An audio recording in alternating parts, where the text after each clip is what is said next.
Welcome everyone, I am Anisha. आज हम इस वीडियो में डिस्कस करेंगे अपना चैप्टर नंबर 12, जिस पे हमने ऑलरेडी डिस्कस कर लिया इसकी समरी। ठीक है, तो ये है आपका चैप्टर नंबर 12 क्लास 6 की सोशल साइंस बुक। तो हमने अपने पिछले क्लास में रिवीजन ऑलरेडी कर लिया है। तो यहाँ पे हम डिस्कस करेंगे जो आपके बुक में दिया हुआ है ना, जो 2 क्वेश्चन है वहाँ पे। जो पहला क्वेश्चन है आपका उसका है what are urban local bodies and what are their function. तो पहले हम इस क्वेश्चन को डिस्कस करेंगे। तो हम इन क्वेश्चंस को थोड़े लॉन्ग आंसर टाइप्स में डिस्कस करेंगे, ठीक है, ताकि अगर आपके एग्जाम में ये आपको लॉन्ग क्वेश्चंस में पूछ ले तो आप एज इट इज़ ये लिख सकते हो। ठीक है, आप स्क्रीनशॉट ले सकते हो बाद में, जब ये वीडियो देखने के बाद अपना स्क्रीनशॉट लेके फिर ऐसे ही पॉइंट टू पॉइंट मैंने सब कुछ कवर किया हुआ है। तो अर्बन लोकल बॉडीज़ क्या है और इनके फंक्शंस क्या है, हालांकि हमने ये ऑलरेडी डिस्कस कर लिया अपने रिवीजन क्लास में। तो यहाँ पे हम कैसे डिस्कस करेंगे, आप कैसे लिख सकते हो इस क्वेश्चन को। ठीक है, किस तरीके से आप लिख सकते हो अगर आपको ये लॉन्ग क्वेश्चन में पूछा गया। तो अगर कोई शॉर्ट क्वेश्चन में भी पूछा गया तो ये सारा इन्हीं 2 क्वेश्चन में आपका कवर हो जाएगा। ठीक है, तो स्टार्ट कर लेते हैं।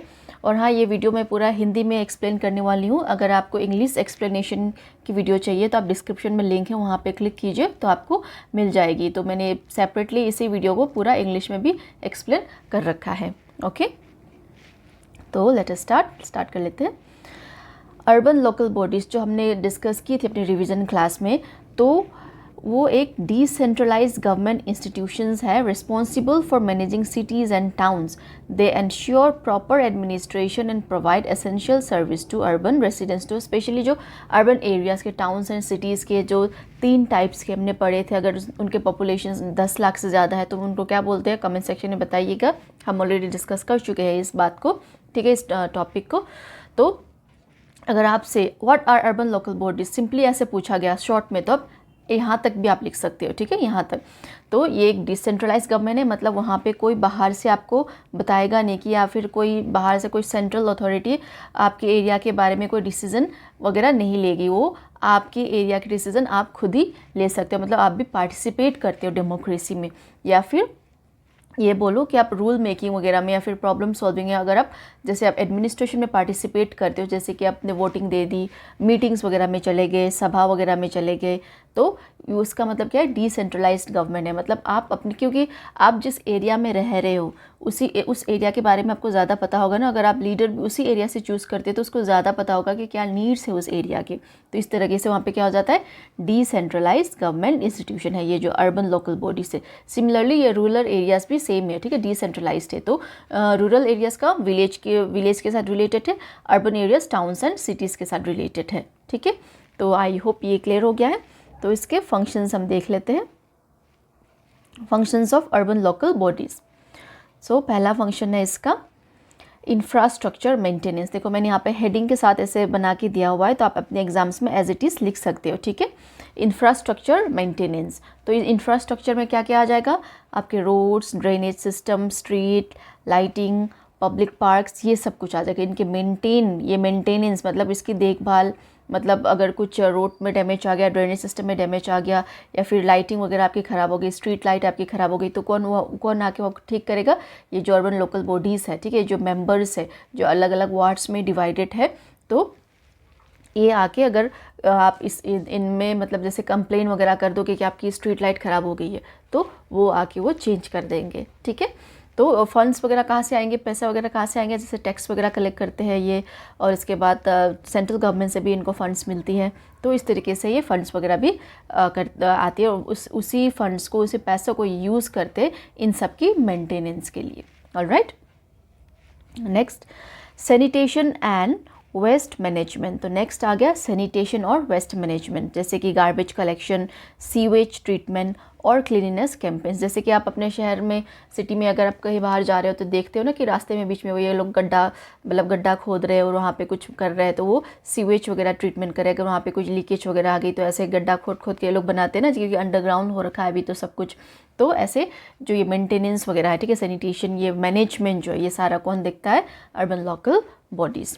ऑलराइट, और क्लीनिनेस कैंपेन, जैसे कि आपके एरिया में क्लीनिनेस कैंपेन वगैरह चलाते हैं, अगर वहाँ के लोग खुद जैसे अपनी ड्यूटीज़ को पूरा करते हैं, ठीक है, तो क्या हो जाता है, वो एरिया ज़्यादा क्लीन हो जाता है। जैसे कि हमने देखा था इंडोर सिटी, वहाँ के लोग भी ज़्यादा कोऑपरेटिव है, साफ़ सफाई में ज़्यादा ध्यान देते, तो इस तरीके से वो काफ़ी साफ़ सफाई वाली शहर है, ठीक है। मतलब 7 टाइम्स उसको मोस्ट क्लीनेस्ट सिटी का खिताब मिला हुआ है कि नहीं, आपकी बुक में भी मेंशन की हुई है ये बात, आप चेक कर सकते हो वहाँ पर भी। तो नेक्स्ट फंक्शन हम देखते हैं वाटर सप्लाई। देखो, ensuring clean drinking water and addressing water leakage issues, तो नेक्स्ट इनका फंक्शन आ जाता है वाटर सप्लाई। देखो आपके बुक में इनको शॉर्ट में दिया हुआ है, तो इसको मैं थोड़ा सा ऐसा हेडिंग अलग से ऐड करके, ठीक है, थोड़ा सा लॉन्ग तैयार करके मैंने ये आपको प्रेजेंट किया हुआ है, ये जो क्वेश्चन है। तो आप एज इट इज़ अपने एग्जाम में लिख सकते हो अगर आपको ये क्वेश्चन लॉन्ग क्वेश्चन में आता है, जैसे कि 5 मार्क्स में अगर आपको ये क्वेश्चन आ जाता है तो ऐसे लिख सकते हो, ठीक है। तो वाटर सप्लाई में आ जाता है कि वो इंश्योर करे कि आपके घर में जो पानी आ रहा है, आपके घर में जो ड्रिंकिंग वाटर वगैरह वो क्लीन हो, ठीक है, सेफ़ हो ड्रिंकिंग के लिए।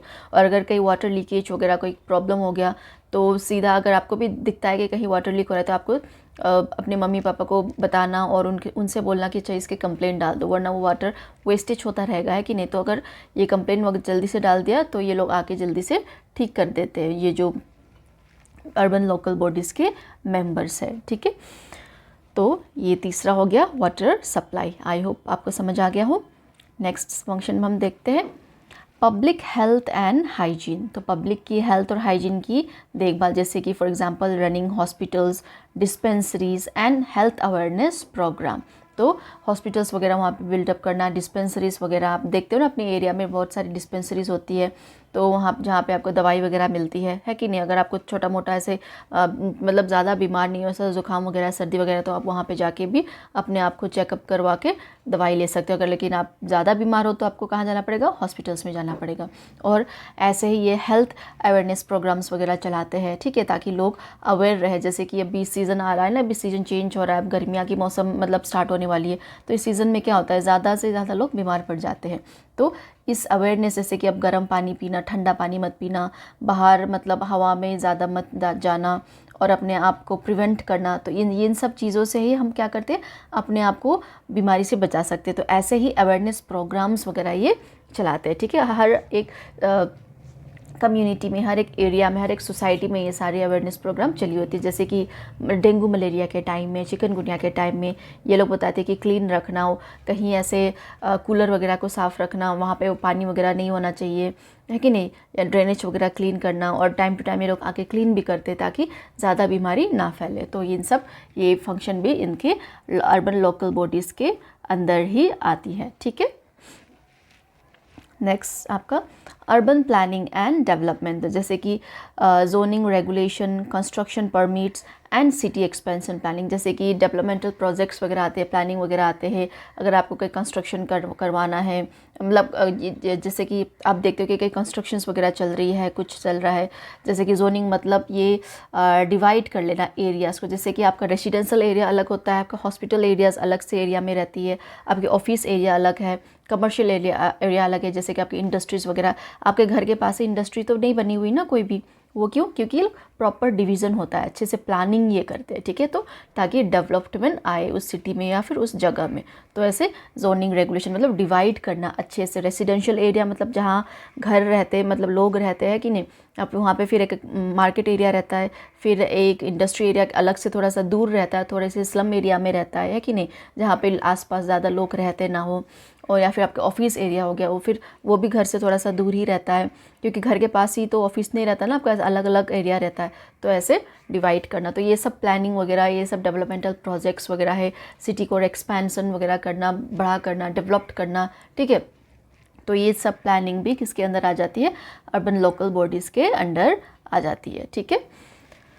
Next education and welfare. तो एजुकेशन एंड वेलफेयर में मैनेजिंग म्यूनिसिपल स्कूल्स, जैसे कि आपके गवर्नमेंट स्कूल्स वगैरह होते हैं, ठीक है, लाइब्रेरीज़ वगैरह, कम्युनिटी वेलफेयर इनिशिएटिव, तो इन सबको मैनेज करना, कैसे वहाँ पे एजुकेशन अच्छे से चल रहा है या नहीं चल रहा है। तो वेलफेयर मतलब वेलफेयर मतलब लोगों की भलाई के लिए, ठीक है, लोगों के अच्छे के लिए, क्योंकि ये स्कूल्स क्यों ओपन किया हुआ है, ताकि लोगों के बच्चे वहाँ पे पढ़ लिख ले, है कि नहीं।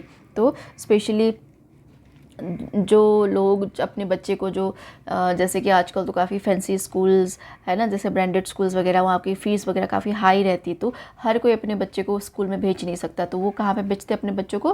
म्यूनिसिपल स्कूल्स, मतलब गवर्नमेंट स्कूल्स वगैरह में, ठीक है। तो वहाँ के एजुकेशन सिस्टम को देखना, टीचर्स कैसे पढ़ा रहे हैं, जैसे उसको रेगुलेट करना, तो ये सब किसके फंक्शंस के अंदर आ जाता है? अर्बन लोकल बॉडीज़ के अंदर आ जाती है, ठीक है। तो कम्युनिटी वेलफेयर इनिशिएटिव्स जितने भी लोगों की वेलफेयर के लिए है काम, लोगों के हित के लिए जो काम है, लोगों की डेवलपमेंट के लिए जो काम है, वो सब किसके अंदर आ जाता है? Urban local bodies. तो हम ये कौन से एरिया की बात करें? टाउन्स एंड सिटीज़ की बात करें, ठीक है, अर्बन एरियाज़ की हम बात करें। विलेज एरिया में फिर किसके अंदर आ जाता है? पंचायती राज के अंदर आता है, ठीक है। तो ये आप मत भूलिएगा। नेक्स्ट फंक्शन हम देखते हैं रेवेन्यू कलेक्शन, जो वो टैक्स वगैरह कलेक्ट करते हैं ना, पैसा, living local tax, property tax and other service fees. तो ये टैक्स वगैरह, ये जो पैसा ये कहाँ पे यूज़ करते हैं? यही जो मैनेजमेंट वगैरह करने के लिए, डिस्पेंसरीज वगैरह चलाने के लिए, road management, water management, drainage management, ठीक है, ये सब गार्बेज मैनेजमेंट, ये सब कुछ चलाने के लिए पैसे चाहिए ना, फ्री में तो कुछ नहीं होगा, तो ये सारा रेवेन्यू कहाँ से कलेक्ट करते हैं? टैक्स वगैरह कलेक्ट करके। ऑलराइट, तो आप ऐसे लिख सकते हो अपने पॉइंट को। नेक्स्ट आ जाता है disaster management, responding to urban emergencies like floods, fires and building collapse. अगर वहाँ पे कोई डिजास्टर हो गया, फिर कोई आपके फॉर एग्जांपल अर्थक्वेक आ जाए, तो वहाँ पे मैनेजमेंट, सबसे पहले मैनेजमेंट कौन सी आएगी? आपकी कम्युनिटी के जो अर्बन लोकल बॉडीज़ के मेंबर है वही लोग आएंगे ना वहाँ पे। कम्युनिटी की जो हर एक सोसाइटी का अलग अलग एक ऑफिस रहता है ना, जहाँ पे वो सब कुछ मैनेज वगैरह करते, तो सबसे पहले वही आके क्या करेंगे? कैजुअलिटीज़ वगैरह को संभालेंगे। जैसे कि फॉर एग्जाम्पल फ्लड वगैरह आ गया, फिर फायर लग गया कहीं पे, या फिर कोई बिल्डिंग कोलैप्स्ड हो गया, तो इन सब चीज़ों में कौन मैनेज करेंगे? अर्बन लोकल बॉडीज़, ठीक है। अगर अर्बन लोकल बॉडीज़ वो मैनेज कर पाए तो ठीक है। अगर कुछ ज़्यादा ही बड़ा, जैसे कुछ ज़्यादा ही सीवियर फ्लड आ गया हो, या फिर कुछ ज़्यादा ही सीवियर अर्थक्वेक वगैरह आ गया, जिसके रहते क्या हो गया, जिसके चलते क्या हो गया, बहुत सारे लोगों की जान चली गई है, या फिर बहुत सारे बिल्डिंग्स वगैरह कोलैप्स कर गए, तो ऐसे में क्या होगा? सेंट्रल गवर्नमेंट आके हेल्प करेगा। लेकिन जहाँ तक अर्बन लोकल बॉडीज़ संभाल सकती है, जहाँ तक मैनेज कर सकती है, वो लोग खुद मैनेज करते हैं, ठीक है।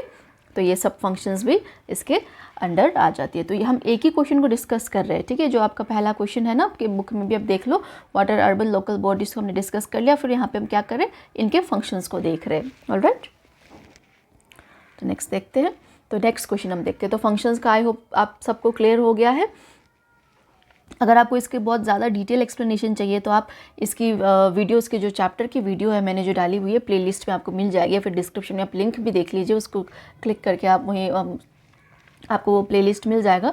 अगर आपको डिटेल एक्सप्लेनेशन चाहिए, तो अगर आपको डिटेल एक्सप्लेनेशन सुनना है तो आप उस वीडियो को क्लिक करके ज़रूर देखिएगा। और हाँ, अपने फ्रेंड्स वगैरह के साथ भी शेयर कीजिएगा, लाइक कीजिएगा वीडियो को, सब्सक्राइब भी कीजिएगा मेरे चैनल को, क्योंकि मुझे आप सबकी सपोर्ट की भी काफ़ी ज़्यादा ज़रूरत है। ऑलराइट, और आप बताइएगा भी आपको अगला वीडियो कौन सा चैप्टर का रिवीजन चाहिए, फिर कौन से चैप्टर का जैसे क्वेश्चन आंसर्स चाहिए क्लास 6 की सोशल साइंस के, इसको सोशल साइंस में, क्योंकि सारे चैप्टर्स तो मैंने कवर कर लिया, अब रिवीजन्स चल रहा है, ठीक है। तो रिवीजन आप कौन सा चैप्टर की चाहते हो?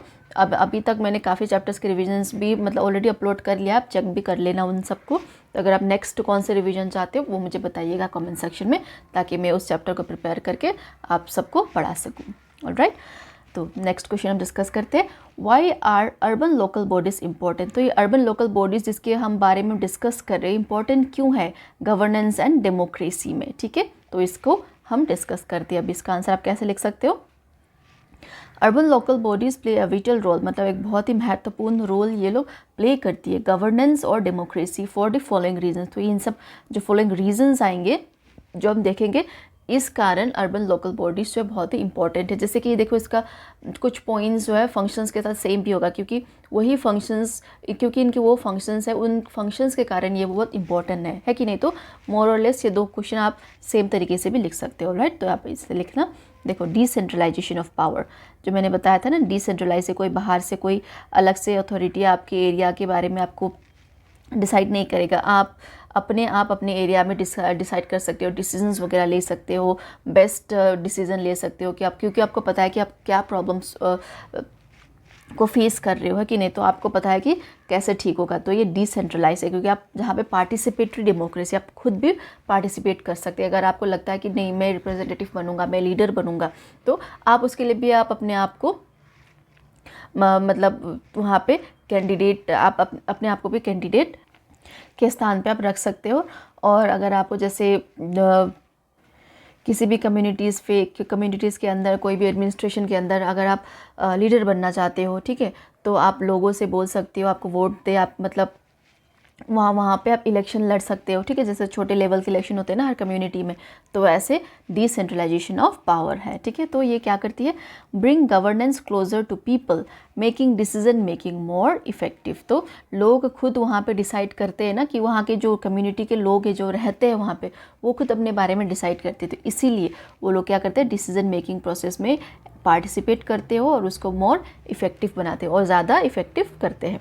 तो ये पहला पॉइंट है, ठीक है। अर्बन लोकल बॉडीज़ क्यों इंपॉर्टेंट है, क्योंकि अगर देखो यहाँ पे सेंट्रल गवर्नमेंट, अगर हम हर चीज़ के लिए सेंट्रल गवर्नमेंट के ऊपर मतलब हम वेट करते रहे, तो वहाँ आपकी कम्युनिटी डेवलपमेंट जो प्रोसेस है वो बहुत स्लो हो जाएगी। देखो आपका चैप्टर का नाम क्या है, ग्रास रूट्स डेमोक्रेसी, मतलब जो बेस लेवल का डेमोक्रेसी। अगर बेस लेवल का डेमोक्रेसी में डिसेंट्रलाइजेशन नहीं होगा तो वहाँ पे डेवलपमेंट काफ़ी स्लो प्रोसेस होगा। अगर डिसेंट्रलाइजेशन है तो क्योंकि वहाँ के लोग खुद काम करेंगे अपने डेवलपमेंट के लिए, अपने एरिया के डेवलपमेंट के लिए, तो इसलिए डिसेंट्रलाइजेशन ऑफ पावर काफ़ी ज़्यादा इम्पॉर्टेंट है, ठीक है। तो नेक्स्ट पॉइंट, लोकल रिप्रेजेंटेशन। देखो जो मैंने आपको बताया था ना, लोकल रिप्रेजेंटेशन, तो elected representative understand and address local needs better. जो वहाँ के जो लोग हैं जो ऑलरेडी वहाँ पे रहते हैं, उनको ज़्यादा पता होता है कि उस एरिया में किस चीज़ की ज़रूरत है, कि कौन सा हम डेवलपमेंट लेके आ सकते हैं। अगर उस एरिया के रोड्स वगैरह ख़राब है, तो अगर हाँ ठीक है, वो रिप्रेजेंटेटिव बनने के बाद वो फिर क्या करेंगे, अच्छा ठीक है, उस पर वो लोग फंड मांगना वगैरह स्टार्ट करेंगे, ठीक है, फिर उसकी इम्प्लीमेंटेशन वगैरह लेके आएंगे, फिर वो रोड्स बनाने की वो मतलब जितने भी प्रोसेस है, ठीक है, उन सब के ऊपर वो लोग काम करेंगे, क्योंकि उनको पता है कि अच्छा ठीक है, यहाँ पे भी रोड की ज़रूरत है, या फिर अगर इलेक्ट्रिसिटी की ज़रूरत है, या फिर अगर पानी की ज़रूरत है, तो उस चीज़ को वो ज़्यादा बेहतर समझते हैं, ठीक है, कि वो क्या। तो इसीलिए लोकल रिप्रेजेंटेटिव, इसलिए हम क्या बोलते हैं, डिसेंट्रलाइजेशन है ना, डिसेंट्रलाइजेशन ऑफ पावर। लोकली वहाँ के लोग अपने कम्युनिटी के लिए रिप्रेजेंटेटिव बन सकते हैं, ठीक है। नेक्स्ट, पब्लिक पार्टिसिपेशन, जो लोग हैं पार्टिसिपेट करते हैं ना, तो encourage active citizen involvement in decision making and civic duties. तो वहाँ के जो सिटीजन है, वहाँ के जो पब्लिक है, वो लोग एक्टिवली पार्टिसिपेट करते हैं, तो मीटिंग्स वगैरह में जाके खुद, और डिसीजंस भी देते हैं। तो इस तरीके से क्या होता है, अर्बन लोकल बॉडीज़ की इंपॉर्टेंस बढ़ जाती है और गवर्नेंस भी अच्छे से होती है, ठीक है, गुड गवर्नेंस भी अच्छे से होती है। नेक्स्ट, efficient service delivery, तो ensures timely management of essential service like sanitations, water and road। देखो हम sanitation, water और road को हम क्यों यहाँ पे बार बार लिख रहे हैं, क्योंकि ये बेसिक चीज़ है जो चाहिए ही चाहिए, ठीक है। तो efficient service delivery मतलब टाइमली आपका, जैसे कि अगर कहीं लीकेज वगैरह का प्रॉब्लम है, फिर सैनिटेशन का प्रॉब्लम है, फिर हाइजीन की प्रॉब्लम है, फिर रोड्स की प्रॉब्लम, तो वो टाइमली बन जाएगा। अगर आप सेंट्रल गवर्नमेंट की वेट करोगे तो वो प्रोसेस मतलब उसको पास करने में ही वो लगभग 1-2 साल लग जाएंगे, ठीक है। तो ऐसे क्या होगा, फिर डेवलपमेंट प्रोसेस जो है, जो मैंने आपको पहले बताया, बहुत ही ज़्यादा स्लो हो जाएगा। तो यहाँ पे टाइमली सर्विस मतलब टाइमली जो आपकी जो प्रॉब्लम्स है उसको मैनेज करने के लिए, ठीक है, तो यहाँ पे लोकल बॉडीज़, लोकल रिप्रेजेंटेशन ही ज़्यादा सही है, ठीक है। तो इसलिए तो अर्बन लोकल बॉडीज़ का इंपॉर्टेंस इससे भी बढ़ जाता है, ठीक है, एफिशिएंट सर्विस डिलीवरी। तो नेक्स्ट है इकोनॉमिक एंड सोशल डेवलपमेंट। देखिए, support local business, infrastructure projects and welfare programs. तो ये लोग क्या करते हैं, इनडायरेक्टली इकोनॉमिक डेवलपमेंट भी लेके आते हैं और सोशल डेवलपमेंट भी लेके आते हैं, जैसे कि लोकल बिजनेस वगैरह को सपोर्ट करना, इंफ्रास्ट्रक्चर, वहाँ के लोकल बिल्डिंग्स वगैरह, या फिर हॉस्पिटल्स, लाइब्रेरीज़, कुछ भी अगर कहीं भी कुछ बनवाना हो तो ये लोग वहाँ पे इनिशिएटिव लेते, उन प्रोजेक्ट्स को इनिशिएटिव लेते हैं कि नहीं। तो ये सारा किसके लिए है, लोगों के वेलफेयर के लिए, जो वेलफेयर प्रोग्राम्स वगैरह ये खुद इनिशिएटिव लेते हैं। इसके चलते क्या होता है, इकोनॉमिक डेवलपमेंट आती है और सोशल डेवलपमेंट आती है, ठीक है। आई होप आपको समझ आ रहा है। Next, accountability and transparency. Citizens can directly engage with authorities and demand better governance. तो अगर वहाँ के लोगों को अगर कुछ वहाँ के जो एडमिनिस्ट्रेशन अगर वो अच्छे से काम नहीं कर रहे हैं तो वो लोग क्या कर सकते हैं, उसको चेंज भी कर सकते हैं ना। नेक्स्ट टाइम वो नेक्स्ट रिप्रेजेंटेटिव को चूज़ कर सकते हैं। जैसे कि स्टेट इलेक्शन में हम होता है, जो चीफ मिनिस्टर आपको अच्छा नहीं लग रहा तो नेक्स्ट इलेक्शन में आप क्या करोगे, दूसरे कैंडिडेट को वोट दोगे। सिमिलरली सेंट्रल लेवल पे अगर आपको जो हमारे प्राइम मिनिस्टर है, अगर वो आपको अच्छे नहीं लग रहे या फिर उनके काम को अच्छा नहीं लग रहा तो आप क्या करोगे, नेक्स्ट आप किसको नेक्स्ट इलेक्शन में क्या करोगे, नेक्स्ट कैंडिडेट को आप वोटिंग दोगे। तो ऐसे ही सेम लोकली भी आप क्या करोगे, अगर आपको वो जो रिप्रेजेंटेटिव है अच्छे से काम नहीं कर रहा तो आप और नेक्स्ट रिप्रेजेंटेटिव को आप चूज़ कर सकते, दूसरे कैंडिडेट को आप चूज़ कर सकते हैं। तो ऐसे क्या हुआ, सिटीज़न जो है डायरेक्टली एंगेज रहते हैं अथॉरिटीज़ के साथ, और लोग डिमांड भी कर सकते हैं बेटर गवर्नेंस की, है कि नहीं। नेक्स्ट क्या आ गया, इम्प्रूविंग क्वालिटी ऑफ लाइफ, तो enhance urban living condition bye maintaining public amenities and addressing civic issue. तो इस तरीके से जो सारे ये जो चीज़ें हमने अभी डिस्कस की इंपॉर्टेंट क्यों है, जैसे अकाउंटेबिलिटी, ट्रांसपेरेंसी, रोड मैनेजमेंट के बारे में, इन सब चीज़ों के बारे में हमने जो डिस्कस किया, तो ये सब क्या करती है, हमारी क्वालिटी ऑफ लाइफ को इम्प्रूव करती है, हमारे रहने की कंडीशन को इम्प्रूव करती है। अगर आप जो इस एरिया पे रह रहे हैं वहाँ पे सैनिटेशन ही नहीं है, बहुत ही अनहाइजीनिक है, तो क्या होगा, आप बहुत ज़्यादा बीमार पड़ोगे, और जैसे कि आपकी हॉस्पिटल्स के ही चक्कर लगते रहेंगे, है कि नहीं। तो इन सब चीज़ों को अवॉइड करने के लिए मेंटेन जो करती है अर्बन लोकल बॉडीज़, आपके मेंटेन करती है ना, टाइम टू टाइम आके क्लीनिनेस वगैरह करवाती है। अगर देखो म्यूनिसिपल काउंसिल वगैरह, मतलब कोई भी अगर आपके गार्बेज वगैरह को कलेक्ट ही ना करे, वहीं पे पड़ा ही रहे, तो क्या होगा, बीमारी वगैरह फैलने लगती है ना। तो इन सब चीज़ों को मेंटेन करने के लिए क्या चाहिए होता है, एक एडमिनिस्ट्रेशन चाहिए होता है, एक लोकल एडमिनिस्ट्रेशन चाहिए होता है, एक लोकल बॉडीज़ चाहिए होता है। जो हम किसके बारे में डिस्कस कर रहे हैं यहाँ पे, अर्बन लोकल बॉडीज़ के बारे में। तो इसके कारण क्या हो जाता है, वो प्रॉपर्ली मेंटेन हो जाता है, तो हमारी क्वालिटी ऑफ लाइफ भी इम्प्रूव हो जाती है कि नहीं। जैसे सिविक इश्यूज़ में यहाँ पे जैसे आ जाती है कि आपकी सिटीजन्स की भी खुद ड्यूटी होती है, पीपल की भी खुद ड्यूटी होती है कि अपने एरिया को साफ़ सफाई रखना, पब्लिक जो प्लेसेस है वहाँ पे ज़्यादा गंद वगैरह ना फैलाना, और पब्लिक ट्रांसपोर्ट वगैरह को हानि ना पहुँचाना। तो ये सब सारे क्या है, सिविक इश्यूज़ है, हमारी ड्यूटीज़ वगैरह जो हमें निभाना चाहिए, ठीक है। तो आई होप आपको समझ आ गया। तो ओवरऑल हम यहाँ पे क्या बोल सकते हैं, urban local bodies ensure democratic governance at the grass root level. देखिए जो बेस लेवल, जो मैंने आपको पहले बताया ना, एंश्योर करता है कि ग्रास रूट लेवल से ही ये डेवलपमेंट लेके आए, क्या करके, making cities and towns more livable and well manage. अगर यहाँ पे लोकल गवर्नमेंट का कंसेप्ट नहीं होता तो क्या होता है, डेवलपमेंट प्रोसेस बहुत स्लो हो जाता है, और मैनेजमेंट के लिए भी काफ़ी ज़्यादा टाइम लग जाता है, क्योंकि सेंट्रली जो सेंट्रल गवर्नमेंट है हर एक चीज़ को, हर एक जगह को अलग से आके वो ऐसे मैनेज तो नहीं कर सकती ना। तो लोकली क्या हो जाता है, एवरी एरिया के एवरी एडमिनिस्ट्रेशन हो जाती है, तो वो उन एडमिनिस्ट्रेशन को अच्छे से पता भी होता है, उन रिप्रेजेंटेटिव्स को अच्छे से पता भी होता है, उनकी जगह में क्या चाहिए, उनके एरिया में किस चीज़ की ज़रूरत है। तो इस तरीके से क्या हो जाता है, अच्छी तरह से वेल डेवलप्ड और वेल मैनेजेबल हो जाता है, ठीक है। तो इसलिए हमें अर्बन लोकल बॉडीज़ की ज़रूरत है, इसलिए इसकी इम्पोर्टेंस है, ठीक है, गवर्नेंस और डेमोक्रेसी में। आई होप आप सबको समझ आ गया है। तो इसी के साथ हम अपना आज का वीडियो हम एंड करेंगे। तो नेक्स्ट क्लास में हम कुछ आपके एक्स्ट्रा क्वेश्चंस एंड आंसर्स देखेंगे, ठीक है। तो मोस्टली तो हमने कवर कर लिया इन 2 क्वेश्चंस में, तो आप स्क्रीनशॉट भी ले लेना, ठीक है। अगर आपको आप एग्ज़ाम्स में लॉन्ग क्वेश्चन में लिखना हो तो एज इट इज़ आप लिख सकते हो। तो और हाँ, ज़रूर लाइक, शेयर और सब्सक्राइब ज़रूर कीजिएगा। और इसकी इंग्लिश एक्सप्लेनेशन आप चाहते हो इस वीडियो की, तो आप डिस्क्रिप्शन में लिंक है, वहाँ पे क्लिक करके आपको मिल जाएगी। तो all of you, thank you very much for listening and have a very nice day ahead.